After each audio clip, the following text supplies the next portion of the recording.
અનૈચ્છિક બિનઉપયોગી વસ્તુઓ, વધારાની કે ઘરગથ્થુ નકામી ચીજવસ્તુઓને આપણે કચરો કહીએ છીએ. આપણા ઘરમાં રોજબરોજ આવો કચરો ઉત્પન્ન થાય છે. કચરાને સ્વરૂપના આધારે 2 પ્રકારમાં વર્ગીકૃત કરવામાં આવે છે: ઘન કચરો અને પ્રવાહી કચરો. ઘન કચરામાં રસોડાનો કચરો જેવો કે શાકભાજી, ફળ, છાલ, શલકા, હાડકાં વગેરેનો તેમજ ધાતુ કચરામાં કાચ, પ્લાસ્ટિક તથા પોલિથીન વગેરેનો સમાવેશ થાય છે.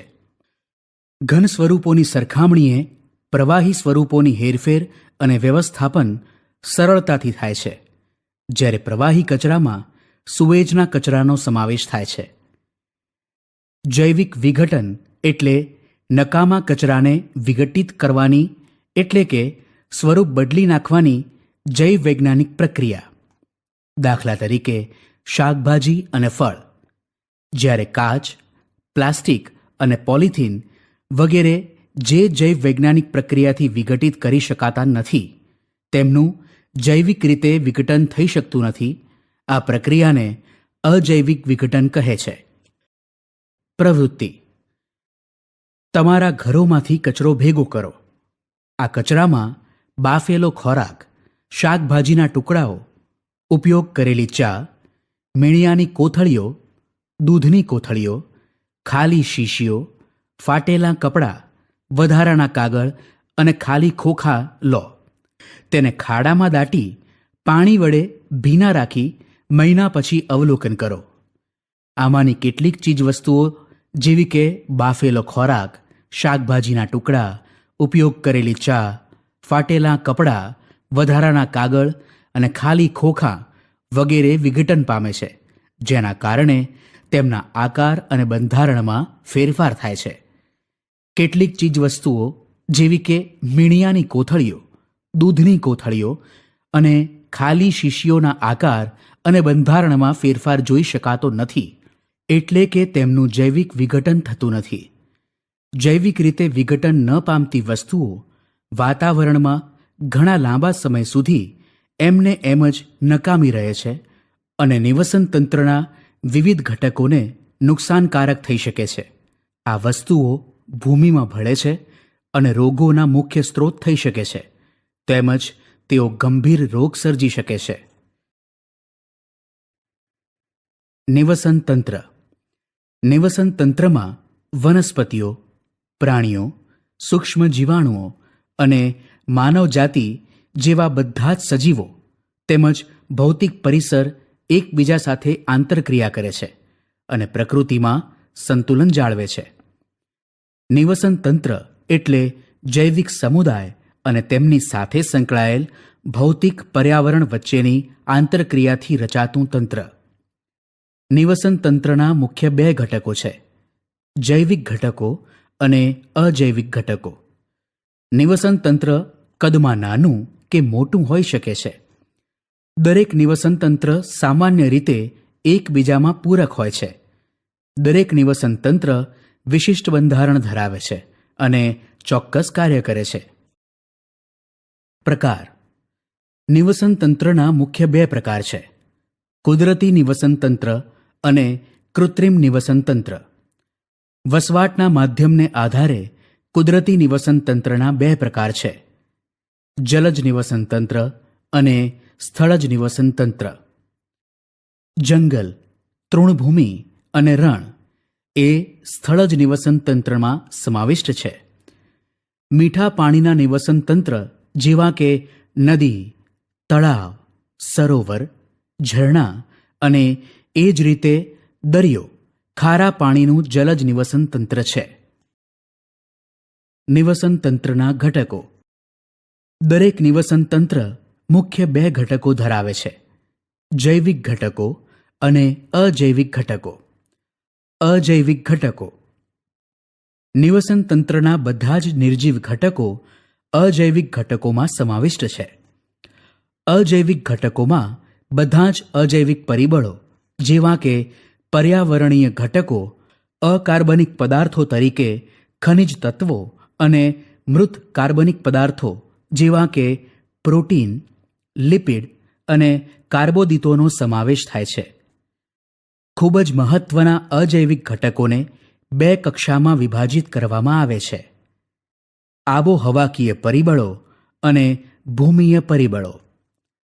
તાપમાન, પાણી, પ્રકાશ, પવન, ભૂતલ, ભેજ અને વસવાટ આબોહવાકીય પરિબળોમાં સમાવિષ્ટ છે, જ્યારે જમીનની રચના અને બંધારણ ભૂમિય પરિબળોમાં સમાવિષ્ટ છે. જૈવિક ઘટકો. નિવસન તંત્રમાં રહેતા બધા જ સજીવોને 2 પ્રકારમાં વિભાજિત કરી શકાય: ઉત્પાદક સજીવો અને ઉપભોક્તા સજીવો. ઉત્પાદક સજીવો. આ સજીવો સ્વયંપોષી છે. તેઓ નીલરસ ધરાવે છે અને પ્રકાશ સંશ્લેષણથી પોતાના માટે અને અન્ય સજીવો માટે ખોરાક તૈયાર કરે છે. સ્થળજ નિવસન તંત્રમાં લીલી વનસ્પતિઓ ઉત્પાદકો છે, જ્યારે જલજ નિવસન તંત્રમાં વિવિધ પ્રકારની લીલ ઉત્પાદકો તરીકે ભાગ ભજવે છે. ઉપભોક્તા સજીવો. આ સજીવો આપમેળે પોતાના ખોરાકનું સંશ્લેષણ કરી શકતા નથી અને તેથી પોતાના ખોરાક માટે તેઓ અન્ય સજીવો કે તેમની નિપજોનો ઉપયોગ કરે છે. તેઓ વિષમપોષી છે. ઉપભોક્તાઓને 4 કક્ષાઓમાં વિભાજિત કરી શકાય છે: તૃણાહારી, માંસાહારી, મિશ્રાહારી અને વિઘટકો.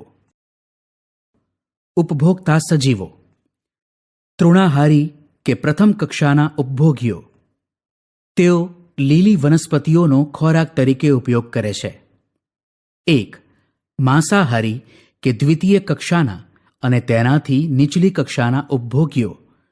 તેઓ તૃણાહારી અને અન્ય માંસાહારી પ્રાણીઓનું ભક્ષણ કરી ખોરાક મેળવે છે. તૃણાહારીઓનો ઉપયોગ કરતા માંસાહારીઓને દ્વિતીય કક્ષાના ઉપભોગીઓ કહે છે. અન્ય માંસાહારી પ્રાણીઓનો ઉપભોગ કરતા માંસાહારીઓને તૃતીય અને ઉચ્ચ કક્ષાના ઉપભોગીઓ કહે છે. 2. મિશ્રાહારી સજીવો. તેઓ પોતાના ખોરાક માટે વનસ્પતિઓ અને પ્રાણીઓનો ઉપયોગ કરે છે. 3. વિઘટકો. તેઓ વનસ્પતિઓ અને પ્રાણીઓના વિઘટિત મૃત શરીરમાંથી પોતાના પોષણ મેળવે છે. 4. તેઓ મૃત વનસ્પતિ કે પ્રાણીમાં રહેલા જટિલ કાર્બનિક પદાર્થોને સરળ કાર્બનિક ઘટકોમાં ફેરવે છે અને ત્યારબાદ અકાર્બનિક ઘટકોમાં તેનું રૂપાંતર કરે છે. આહાર શૃંખલા. સજીવો પોતાના ખોરાકની જરૂરિયાત માટે એકબીજા પર આધારિત હોય છે અને જે શૃંખલા બનાવે છે તેને આહાર સાંકળ કે આહાર શૃંખલા કહે છે. આહાર શૃંખલાના દરેક પગથિયાં કે સ્તર પોષક સ્તર સ્વરૂપે છે. આથી ઉત્પાદકો પ્રથમ પોષક સ્તર, તૃણાહારીઓ દ્વિતીય પોષક, માંસાહારીઓ તૃતીય પોષક સ્તર અને ઉચ્ચ કક્ષાના માંસાહારીઓ ચતુર્થ પોષક સ્તર સ્વરૂપે છે.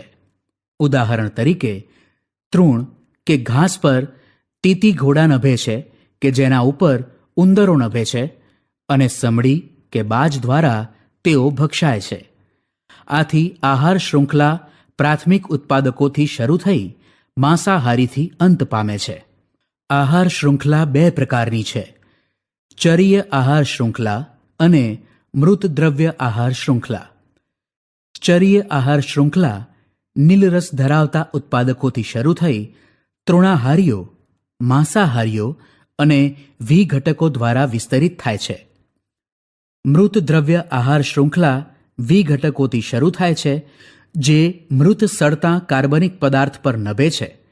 તે સડતા પદાર્થ પર નભતા મૃતભક્ષી સજીવોમાંથી શરૂ થઈ માંસાહારીઓ અને ઉચ્ચ કક્ષાના માંસાહારીઓ તરફ વિસ્તરિત થાય છે. આહાર શૃંખલા નિવસન તંત્રમાં શક્તિ અને પોષક દ્રવ્યનું વહન કેવી રીતે થાય છે તે સમજાવે છે. પ્રથમ પોષક સ્તરે સ્વયંપોષી કે ઉત્પાદક સજીવો છે, જેઓ શક્તિના એકમાત્ર સ્ત્રોત છે અને શક્તિનું ઉત્પાદન કરે છે. ઉત્પાદકો સૂર્યપ્રકાશમાં રહેલી શક્તિ મેળવીને તેનું રાસાયણિક શક્તિમાં પરિવર્તન કરે છે. જીવંત વિશ્વની બધી જ ક્રિયાઓને આ શક્તિ મદદરૂપ છે. ઉત્પાદકોમાં રહેલ શક્તિ તૃણાહારીઓ જેવા ઉચ્ચ સ્તરના સજીવોમાં વહન પામે છે. ત્યારબાદ જ્યારે માંસાહારીઓ તૃણાહારીઓને ખાય છે ત્યારે શક્તિ એકમાંથી બીજામાં રૂપાંતરિત થાય છે. લીલી વનસ્પતિઓ દ્વારા મેળવાયેલ શક્તિ સૂર્ય તરફ પાછી ફરતી નથી અને તૃણાહારીઓ દ્વારા મેળવાયેલ શક્તિ સ્વાવલંબીઓ તરફ જતી નથી. આમ નિવસન તંત્રમાં શક્તિનો પ્રવાહ હંમેશા એકમાર્ગી છે. આ રીતે શક્તિ અને દરેક પોષક સ્તરે પ્રાપ્ય ઉર્જાનું પ્રમાણ ક્રમશઃ ઘટે છે. કુદરતમાં પ્રાણીઓ વચ્ચેના આહાર સંબંધો સીધી સાંકળના સ્વરૂપે સમજાઈ શકાય નહીં. દરેક નિવસન તંત્ર પોતાની નિશ્ચિત આહાર શૃંખલા ધરાવે છે. તેમાં ભાગ લેતા ઘણા સજીવો અન્ય નિવસન તંત્રોની આહાર શૃંખલાના સજીવો સાથે પણ સંકળાયેલ હોય છે.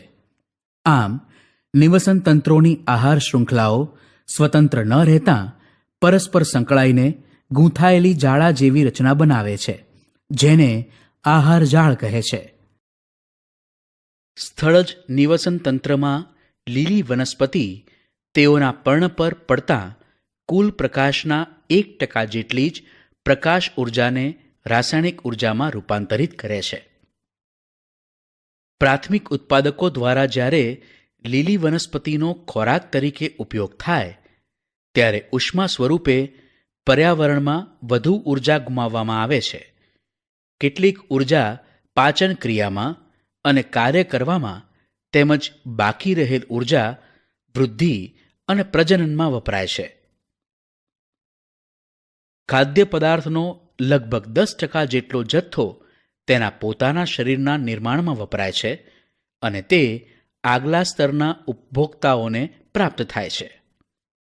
તેથી દરેક સ્તરમાં હાજર કાર્બનિક દ્રવ્યોની માત્રાનું સરેરાશ મૂલ્ય 10% જેટલું લઈ શકાય અને તે અગાઉના સ્તરના ઉપભોક્તાઓ સુધી પહોંચે છે. અગાઉના સ્તરમાં રહેલ ઉપભોક્તાઓ માટે પ્રાપ્ય ઉર્જાનું પ્રમાણ ખૂબ જ ઓછું હોવાથી આહાર શૃંખલા સામાન્ય રીતે 3 થી 4 સ્તર ધરાવે છે. દરેક સ્તરે ગુમાવવામાં આવતી ઉર્જાનું પ્રમાણ એટલું વધુ હોય છે કે ચારેય પોષક સ્તરો પછી બાકી રહેલ ઉર્જાનું પ્રમાણ ઘણું ઓછું હોય છે. સામાન્ય રીતે નિવસન તંત્રમાં પાયાના પોષક સ્તરોમાં વ્યક્તિગત સજીવોની સંખ્યા વધુ હોય છે. ઉત્પાદકોની સંખ્યા સૌથી વધુ હોય છે. આપણે પર્યાવરણનો અભિન્ન ભાગ છીએ. પર્યાવરણમાં થતા ફેરફારો આપણને અસર કરે છે અને આપણી પ્રવૃત્તિઓ આપણી આસપાસના પર્યાવરણને અસર કરે છે.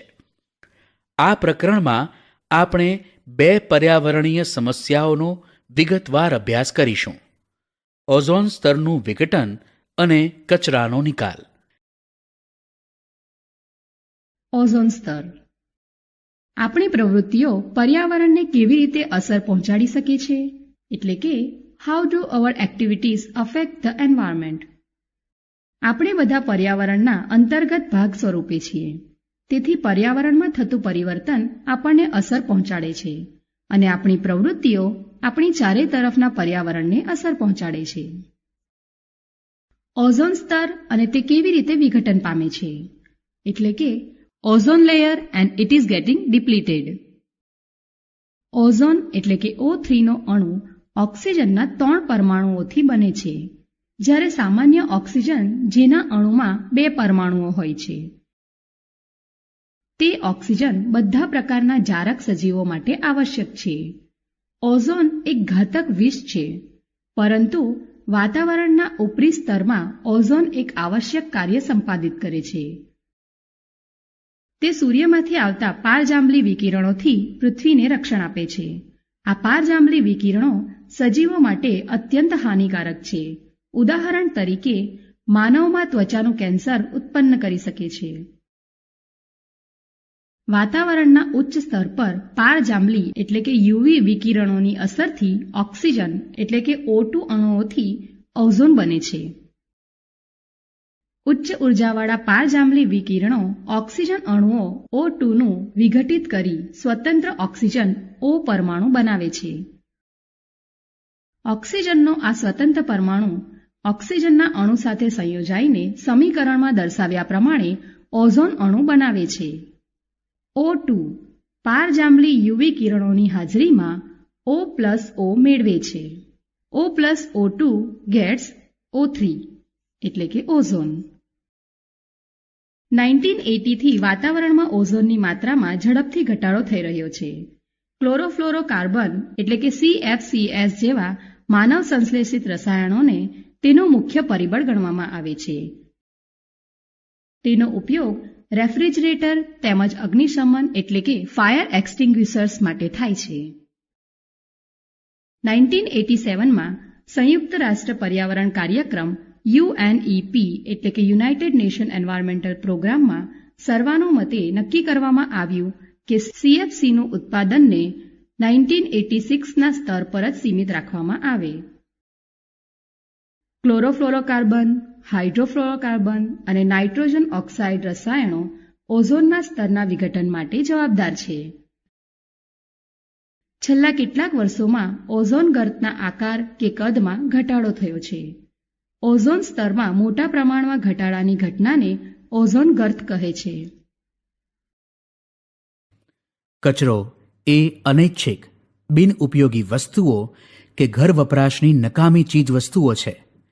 ઘરમાં થતા કચરાને ઘન અને પ્રવાહી એમ બે મુખ્ય સ્વરૂપોમાં વર્ગીકૃત કરવામાં આવે છે. પ્રવાહી સ્વરૂપોનું સરળતાથી હેરફેર અને વ્યવસ્થાપન થઈ શકે છે. તેઓને તેમના સ્ત્રોતથી શોષ ખાડા સાથે જોડી શકાય છે. તેમની સરખામણીએ ઘન કચરાનું વ્યવસ્થાપન જુદું છે. શહેરી વિસ્તારની દરેક વ્યક્તિ દરરોજ 1/2 કિલોગ્રામ નકામો કચરો પેદા કરે છે તેવું એક અભ્યાસ પરથી તારણ છે. આ નકામો કચરો ઉપજાઉ ભૂમિને બગાડે છે અને આમાંથી કોહવાયેલા કચરાથી સર્વત્ર ગંભીર રોગ ફેલાય છે.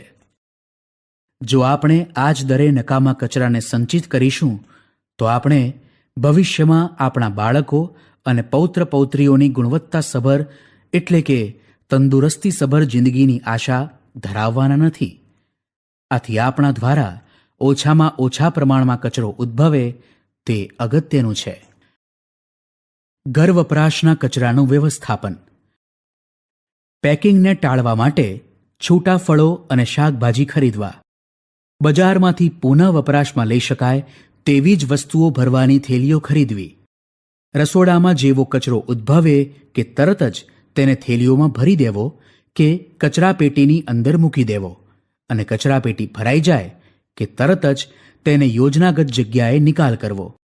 કાગળના ટુકડાઓ કે કાગળની પાછળની બાજુનો પુનઃ ઉપયોગ કરવો. જૂના કપડાં અને બૂટ ફેંકી ન દેતા દાનમાં આપી દેવા. રેઝર અને પેન જેવી એકવાર ઉપયોગ કરી ફેંકી દેવાય તેવી વસ્તુઓ ખરીદવી નહીં. પુનઃ ઉપયોગ કરી શકાય તેવા બાળોતિયા વાપરવા. પુનઃ રિચાર્જ કરી શકાય તેવી બેટરી ખરીદવી. અનૈચ્છિક રીતે આપણા ઘરમાં કચરાનું પણ યોગ્ય વ્યવસ્થાપન થાય તો વધારાની આવકનો સ્ત્રોત બની શકે છે.